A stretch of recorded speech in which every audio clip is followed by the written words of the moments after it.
저는 신학을 공부하기 전에 텔레비를 개발하는 일을 오랫동안 했습니다. 예, 텔레비를 만드는 회사는 월드컵을 아주 좋아합니다. 왜 그럴까요?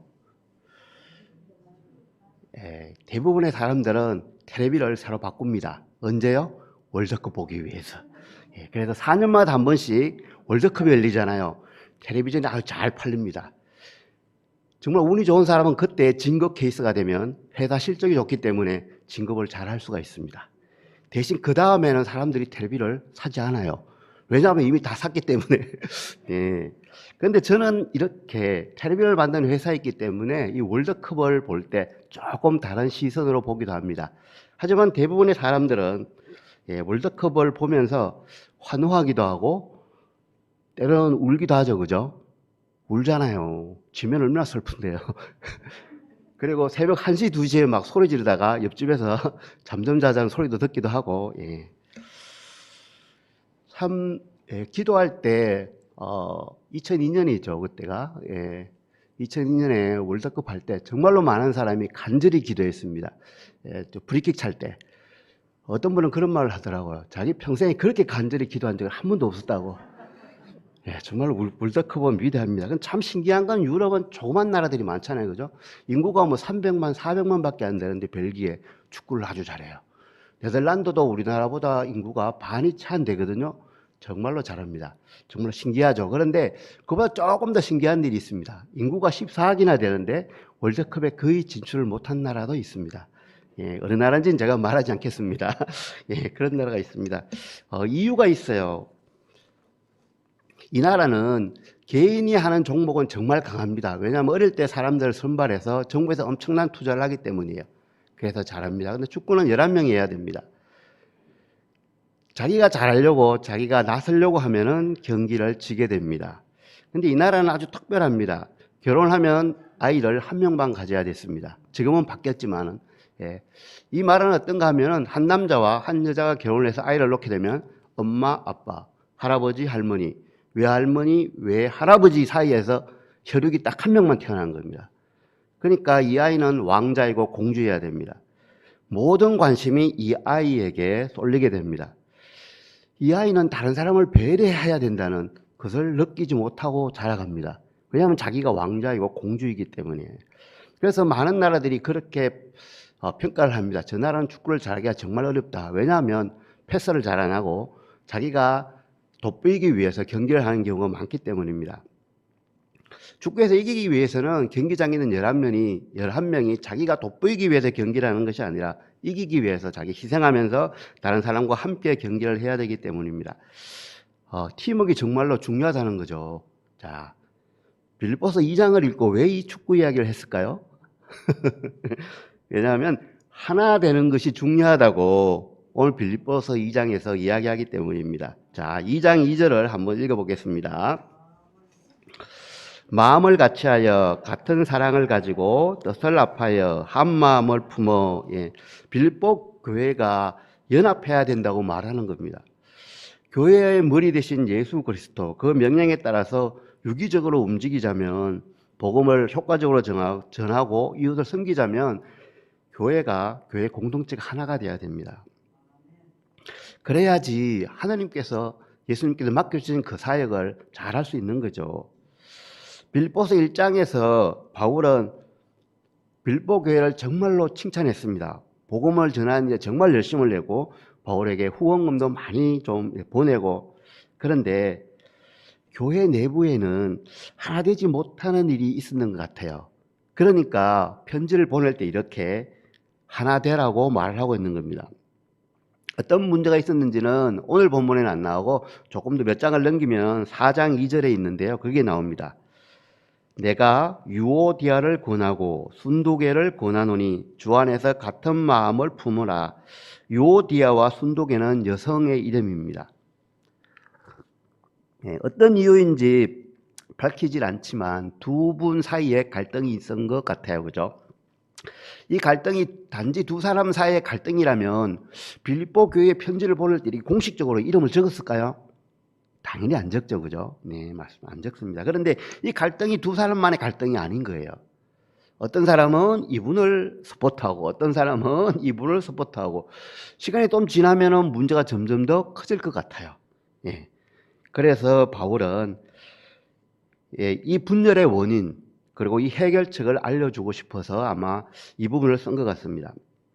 자, 그 원인과 해결책은 바로 오늘 읽은 3절과 4절에 있습니다.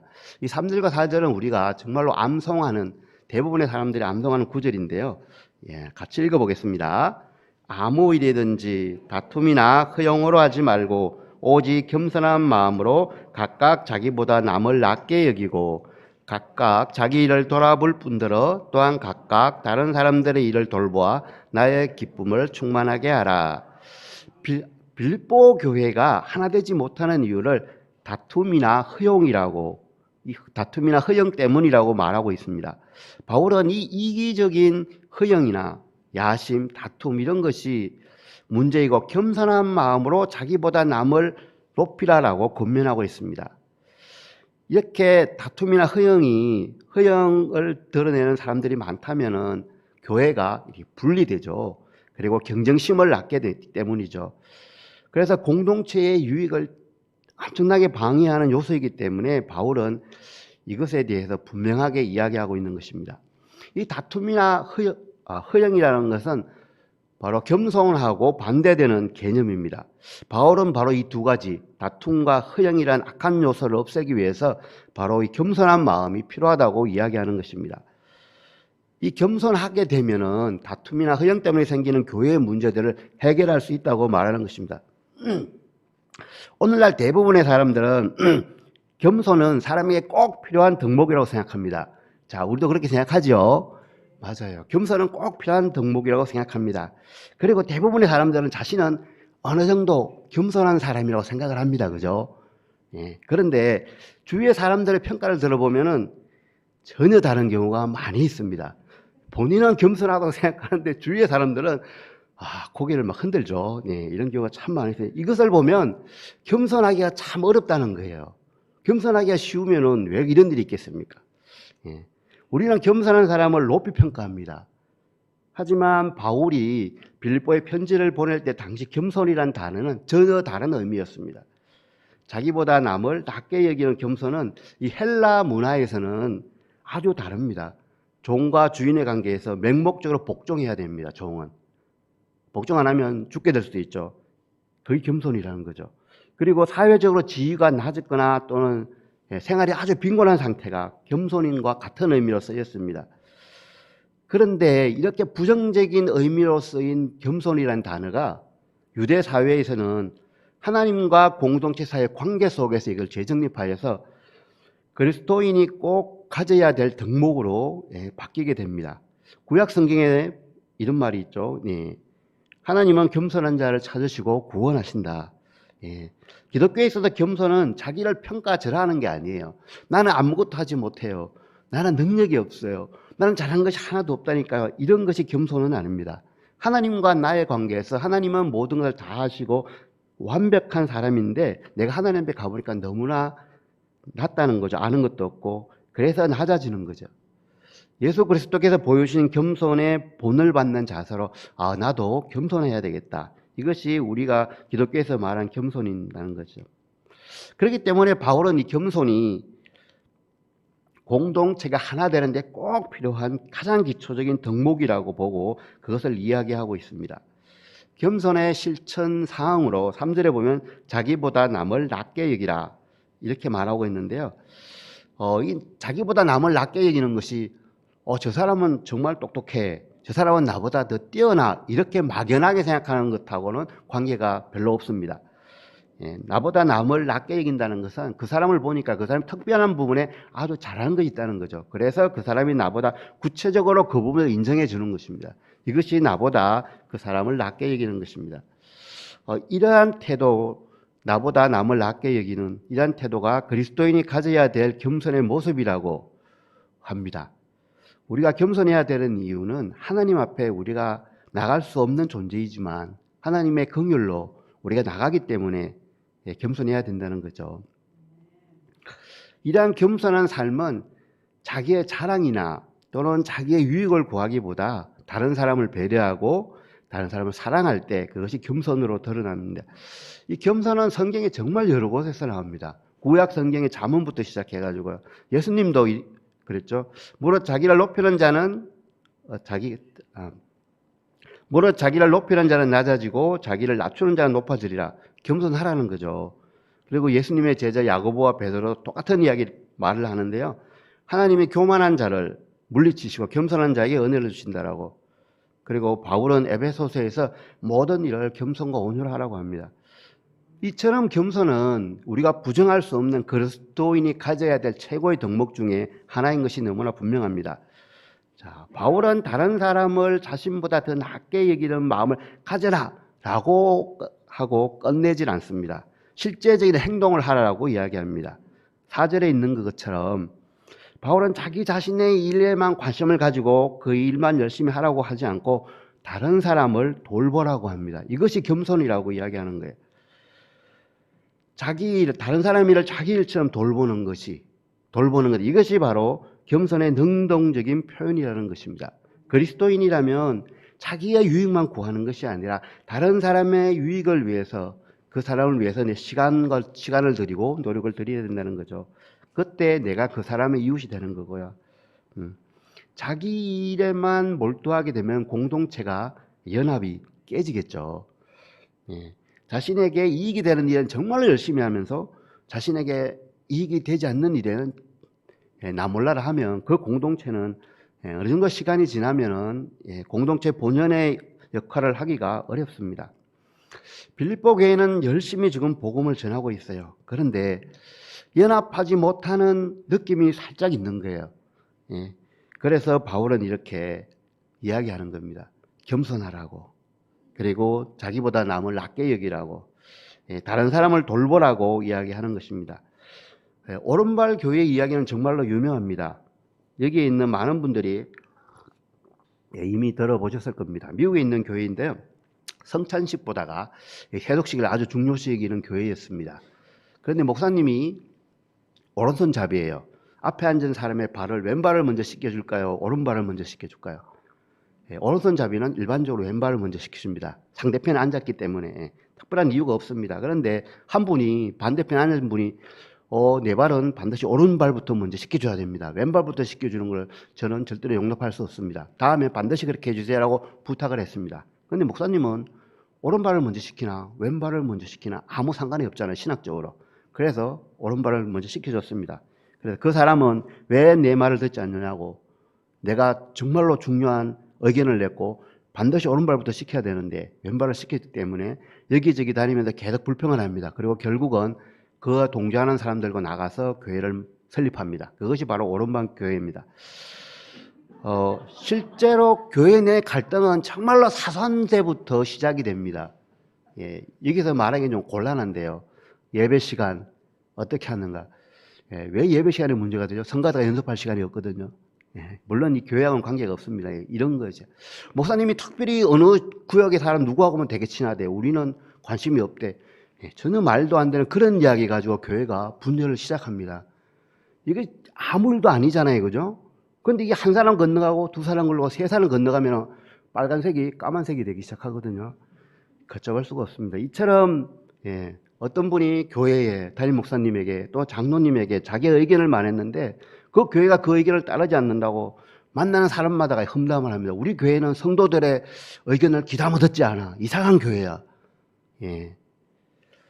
우리는 분명히 겸손해야 됩니다. 그리고 겸손하지 못한 사람이 우리 공동체에 있을 때 우리는 용납해야 됩니다.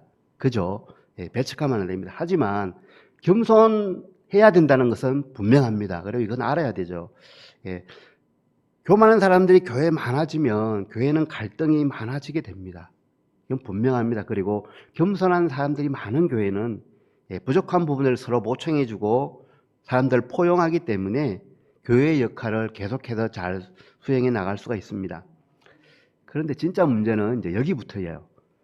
교회가 하나로 연합하기 위해 겸손한 마음을 가지고 자기보다 남을 낮게 여기고 자기의 일뿐만이 아니라 다른 사람의 일을 돌아봐야 된다고 하는 데는 다 동의하십니다. 그렇죠. 여기 있는 분 중에 그 동의 안 하시는 분은 한 명도 없습니다. 교회에 나와서 조금만 신앙하는 생활을 하신 분들은 다 동의합니다. 그리고 이걸 노력합니다. 그런데 하루가 지나고 이틀이 지나고 3일이 지나면 어려워요. 겸손하는 것이. 우리의 결단과 결심만으로 이게 3일 넘어가기가 정말로 어렵습니다. 그래서 바울은 근본적인 처방을 우리에게 알려주고 있습니다. 그것이 바로 5절입니다. 5절 같이 읽어보겠습니다. 너희 안에 이 마음을 품으라. 곧 그리스도 예수의 마음이니. 예수의 마음을 품으라고 합니다. 예수가 보여줬던 그 태도를 가지라고 하는 거예요. 예수의 삶이 모델이기 때문에 그 예수의 삶을 따라가라는 겁니다. 예수의 삶을 따라가면 자연히 겸손하게 된다는 거예요. 겸손하려고 노력하지 말고 예수님을 따라가려고 노력하라는 거죠. 그 말하고 동일한 겁니다. 자, 오늘이 사순절의 시작일인 제의 수요일입니다. 제의 수요일에서 천주교나 감리교는 이마에 죄로서의 십자가를 그린다고 합니다. 그리고 자신의 죄를 고백하고 그리스도의 고난을 묵상하기 시작합니다. 언제부터요? 제의 수요일, 오늘부터입니다. 2023년에는요. 성경에서 예수님이 누구인지, 예수님이 어떤 일을 했는지를 가장 명확하게 알려주는 구절이 저는 이 빌립보서 2장 6절부터 11절이라고 생각합니다. 그래서 바울은 이 예수님에 대해서 이렇게 잘 알려주면서 예수님을 배우고 예수님의 마음을 품고 마음을 하나로 하여 교회가 하나 되라고 말해주고 있는 것이죠.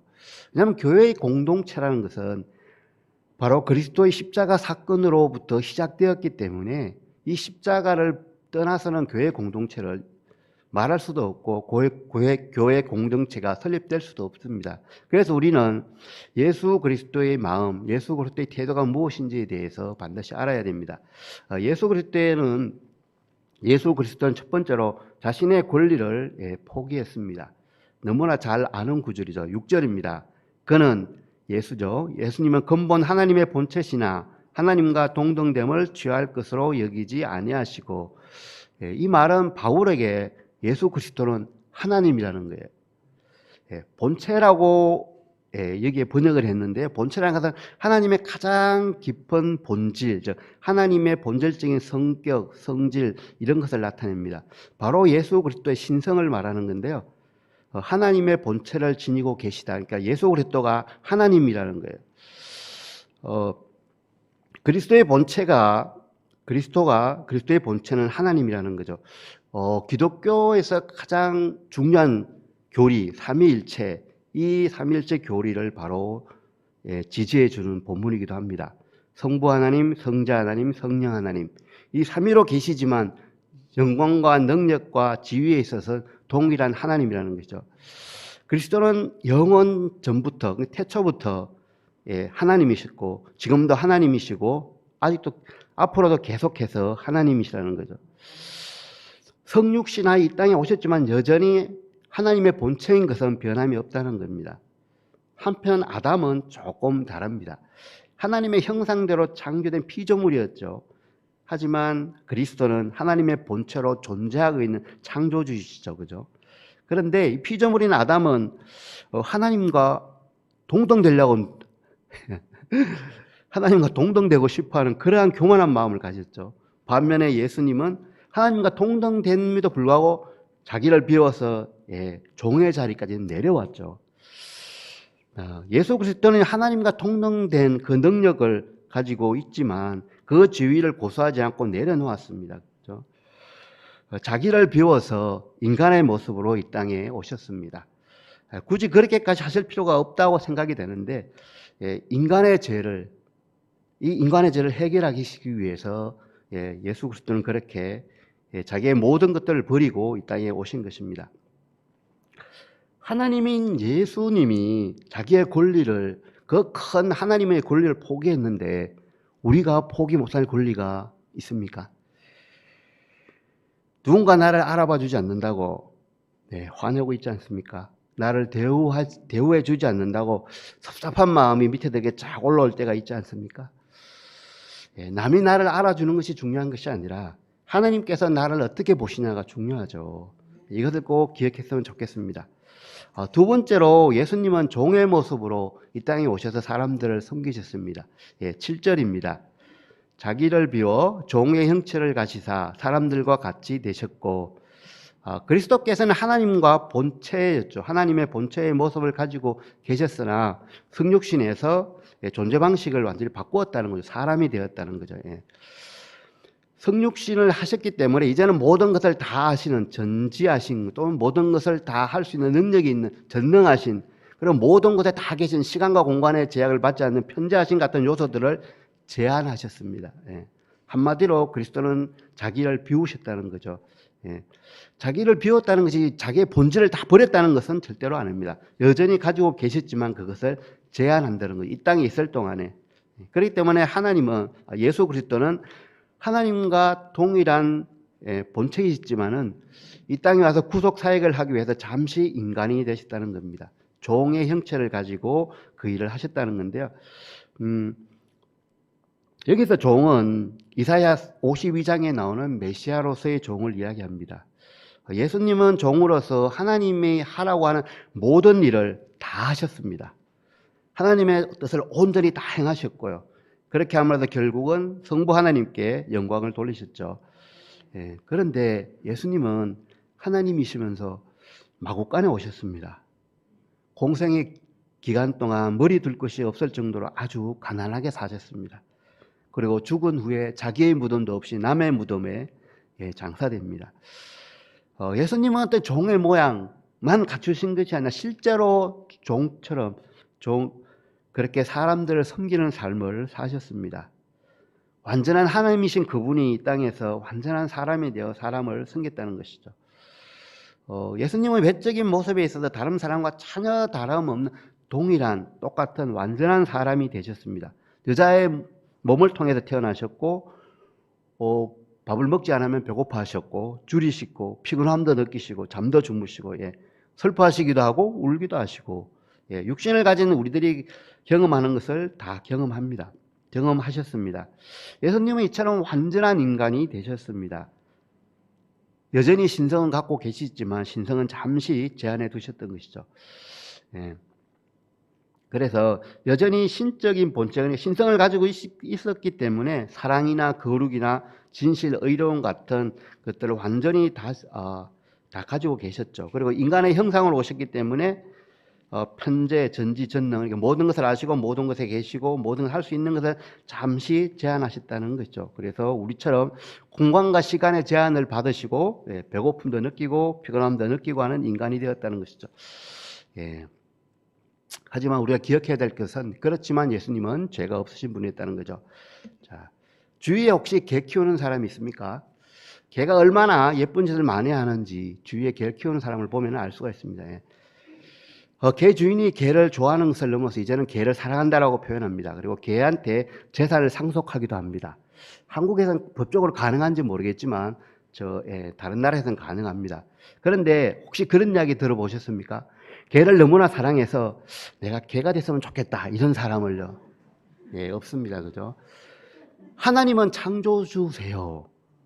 인간은 피조물이에요. 차원이 달라요. 창조주하고 피조물은. 그런데 하나님이 피조물인 사람이 되셨던 거예요.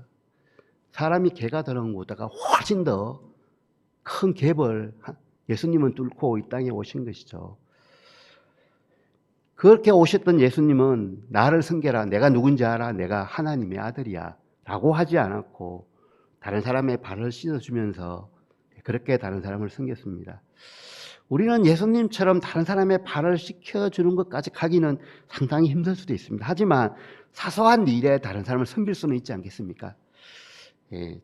저는 개인적으로 오바마 대통령을 참 좋아하는데요. 가끔씩 비 오는 날 전용기에서 내릴 때 자기 참모들이 비 맞고 걸어가면 자기가 뛰어가서 우산을 씻겨줍니다. 참모들에게. 우산 같이 쓰고 가는 거 아주 간단한 일이잖아요. 그죠? 대통령이지만 그런 일을 하잖아요. 그런 모습은 참 좋은 것 같습니다. 우리가 할 수 있는 일, 우리가 하지 못하는 일 너무 노력하시지 마시고 사소한 일부터 다른 사람을 섬기는 일을 했으면 좋겠습니다. 세 번째로 예수님은 죽기까지 순종했습니다. 8절입니다. 사람의 모양으로 나타나사 자기를 낮추시고 죽기까지 복종하셨으니 곧 십자가에 죽으심이라. 예수님은 자신을 낮추셨습니다. 하나님의 아들이신 그리스도께서 영광스러운 몸이 아닌 비천한 인간의 모습으로 이 땅에 오셨고 평생 동안 하나님의 뜻 아래에서만 생활을 했습니다. 그래서 결국은 죽기까지 복종하셨습니다. 십자가에서 예수님이 죽으신 것은 겸손의 극치를 보여주는 거죠. 그리고 완전한 순종을 의미합니다. 하나님의 뜻을 따라 자기 몸을 희생제물로 내어줌으로써 우리의 죄를 대속하셨습니다. 그리스도의 전생에는 자기 부인, 그리고 자기 헌신, 자기 희생으로 특정 지어질 수 있을 것입니다. 제자들에게 이렇게 말씀하셨죠. 아무든지 나를 따르거든 자기를 부인하고 날마다 제 십자가를 지고 나를 쫓을 것이니라. 이렇게 말씀만 한 게 아니라 그렇게 사셨어요. 예수님은. 그래서 우리는 예수님의 본을 따라가야 되겠죠. 페르시아 지역에서 지금의 이란이죠. 이란 이라크 지역인데요. 그쪽에서 시작됐답니다. 이 십자가 처형은. 그래서 이것이 로마로 가서 많이 이루어졌다고 하는데 당시에 가장 잔인한 방법이고 가장 모욕적인 사형 방법이었습니다. 옷을 다 벗기고 십자가에 답니다. 우리가 보는 예수상은 가리잖아요. 실제로는 다 벗기고 합니다. 그리고 그 죽을 때까지 계속 기다리는 거죠. 고통을 느끼면서. 가장 잔인한 방법입니다. 그리고 특별히 유대인 사회에서는 이 나무에 달려 죽는 것은 하나님의 저주로 받아들였습니다. 구약 성경이 그렇게 나오잖아요. 예수 그리스도는 하나님께 그래서 버림을 받았다라고 마태복음에서 말하고 있죠. 자기를 낮추신 것은 이렇게 자기를 낮추어서 십자가에서 예수님이 죽으신 것은 바로 우리의 죄 때문이죠. 우리의 구원 때문인데요. 순종은 내가 원하는 일, 내가 잘하는 일, 내가 원하는 시간에 하는 것이 아닙니다. 정말로 하고 싶은 기분이 전혀 들지 않을 때, 내가 잘 못하는 일이라 하더라도 하나님께서 이 일을 하라고 하는 느낌을 주시면 하면 됩니다. 그것이 순종입니다. 그런데 사실은 쉽지는 않습니다. 그죠? 방법은 하나입니다. 예수님의 십자가를 계속 묵상하는 방법밖에 없습니다. 하나님은 바울을 통해서 교회가 하나 되어야 된다는 것을 알려주었습니다. 교회가 하나 되어야 하는 이유는 우리 한 분 하나님을 믿죠. 한 분 예수님을 믿고 한 분 성령님을 믿고 삼위일체의 이름으로 우리가 세례를 받고 같이 예배를 하죠. 교회의 머리는 예수 그리스도입니다. 그렇기 때문에 우리는 하나가 돼야 됩니다. 교회 지체에는 우리들은 나이가 다 달라요. 그리고 자라온 배경도 다릅니다. 교육 정도도 다 다르죠. 우리가 좋아하는 것이 다릅니다. 그렇기 때문에 하나가 되는 것이 쉬울 수가 없습니다. 사실은.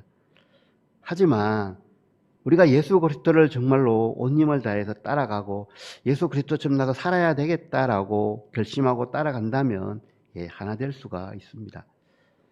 교회에 아무 문제가 없도록 하기 위해서 아무도 말을 안 하고 가만히 있으면은 문제가 없는 것일까요? 전혀 아닙니다. 아무 관계가 없는 겁니다. 다만 말을 하지 않을 뿐이죠. 그것은 결코 해결책이 될 수 없습니다. 해결책은 하나입니다.